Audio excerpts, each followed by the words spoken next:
दोस्तों, क्या सच में प्रदेश में अनुदान प्राप्त आधा शिक्षकों का ही संविलियन कर दिया गया है और आधा लोगों को छोड़ दिया गया है?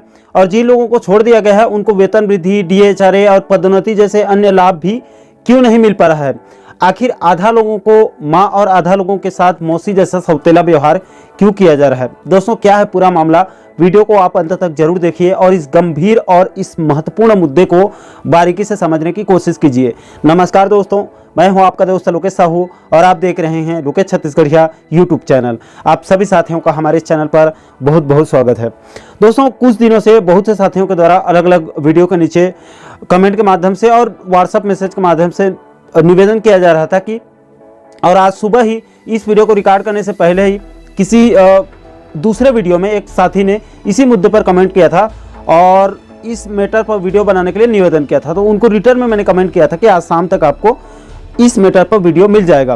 तो देखिए दोस्तों, प्राप्त जानकारी के मुताबिक और नवभारत में प्रकाशित खबर के माने तो दरअसल पूरा मामला यह है कि पीड़ित शिक्षकों और कर्मचारियों का कहना है कि प्रदेश में 7वां वेतनमान लागू हो चुका है, लेकिन शिक्षा विभाग के लापरवाही के चलते अनुदान प्राप्त स्कूलों के शिक्षकों और अन्य कर्मचारियों का वेतन निर्धारण न्यूनतम वेतन में कर दिया गया है। इसके अलावा इन अनुदान प्राप्त शिक्षकों को पदोन्नति के साथ साथ डीएचआरए और वेतन वृद्धि तक सही से नसीब नहीं हो पा रहा है, क्योंकि इनका अभी तक संविलियन ही नहीं हो पाया है। तो डीएचआरए कहां से मिलेगा?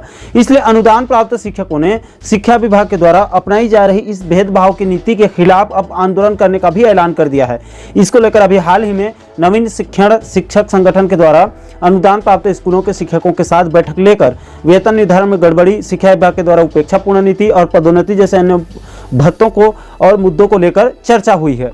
पीड़ित शिक्षकों का कहना है कि वर्ष 2018 में राज्य सरकार ने अनुदान प्राप्त स्कूलों के शिक्षकों को 7वां वेतनमान देने का आदेश दिया था, लेकिन शिक्षा विभाग के लापरवाही के कारण उनके वेतन को 7वें वेतनमान में निर्धारण न करके न्यूनतम वेतनमान में यानी कि कम से कम वेतनमान में निर्धारण कर दिया गया है, जिसके कारण इन शिक्षकों को भारी आर्थिक नुकसान उठाना पड़ रहा है और साथ ही साथ भर्ती और पदोन्नति में भी देरी हुई है। 4 से 5 जिलों में ही पदोन्नति करके बाकी अन्य जिलों को छोड़ दिया गया है। इसको लेकर आपको आगे एक आदेश भी दिखाने वाला हूं।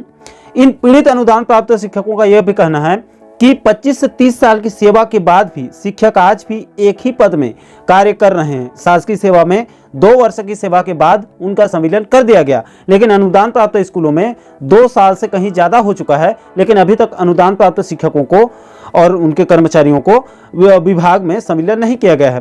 दोस्तों, इन शिक्षकों का कहना है कि जब शासन के द्वारा किसी स्कूल को 100% अनुदान मिलता है तो उस स्कूल के शिक्षक और अन्य कर्मचारियों को भी सरकारी कर्मचारी के समान बाकी अन्य सुविधाएं जैसे डीएचआरए, वेतन वृद्धि और पदोन्नति जैसे सुविधाएं मिलता है।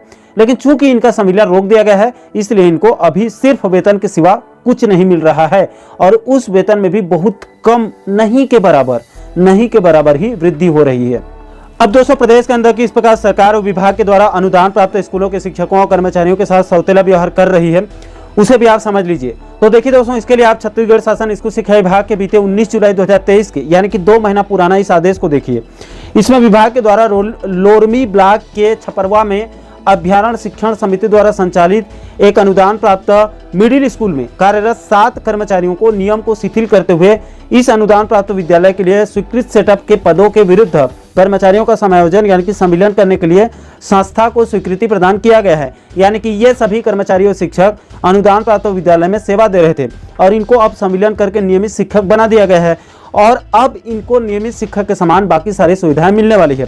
दोस्तों, बिल्कुल इसी तर्ज पर प्रदेश के और बाकी अन्य अनुदान प्राप्त समितियां, संस्थाओं जैसे कि रामकृष्ण मिशन आश्रम, नारायणपुर जैसे कई अन्य संस्थाओं के द्वारा जो सरकार के अनुदान से चलते हैं, उनमें कार्यरत कर्मचारियों और शिक्षकों के द्वारा भी लगातार मांग किया जा रहा है कि उनका भी संविलियन करके उनको भी डीएचआरए, वेतन वृद्धि और पदोन्नति जैसे बाकी सभी सुविधाएं जो एक शासकीय सेवक को मिलता है उन्हें भी मिलना चाहिए। और दोस्तों, उनकी मांग बिल्कुल जायज है, क्योंकि आप प्रदेश में आधा कर्मचारियों का काम करोगे और आधा का नहीं करोगे तो विरोध तो होगा ही। इसलिए दोस्तों, अब पीड़ित अनुदान प्राप्त शिक्षकों और कर्मचारियों के द्वारा इसी मुद्दे को लेकर आंदोलन की तैयारी चल रही है। और दोस्तों, मैंने इस मुद्दे पर विभाग के अधिकारियों से फोन करके बात करने की कोशिश की तो सभी जो है वो जिम्मेदारियों से अपने अपने भाग रहे हैं। वो बोल रहा है उससे बात पूछिए, वो बोल रहा है फिर उससे बात कीजिए।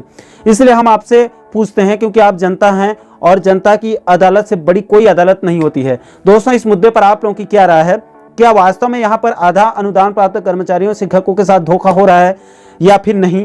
क्या सभी पात्र कर्मचारियों को नियम के मुताबिक लाभ मिलना चाहिए अथवा नहीं? इस मुद्दे पर आप लोगों की क्या राय है? नीचे आप कमेंट सेक्शन में अपनी प्रतिक्रिया जरूर दीजिएगा।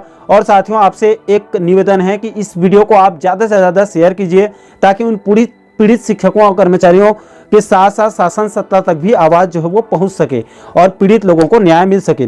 और दोस्तों, आप आगे भी प्रदेश के कर्मचारियों शिक्षकों के साथ साथ पेंशनर्स बंधुओं से जुड़ी इसी प्रकार के महत्वपूर्ण मुद्दों पर वीडियो देखना चाहते हैं तो हमारे चैनल को आप सब्सक्राइब जरूर कीजिएगा ताकि आने वाले सभी नए वीडियो का नोटिफिकेशन आप लोगों तक तुरंत पहुंच सके। दोस्तों, अभी के लिए फिलहाल इस वीडियो में इतना ही। मुझे दीजिए इजाजत। मैं मिलता हूं आपसे एक और महत्वपूर्ण मुद्दे के साथ, महत्वपूर्ण टॉपिक के साथ। तब तक के लिए जय हिंद, जय छत्तीसगढ़।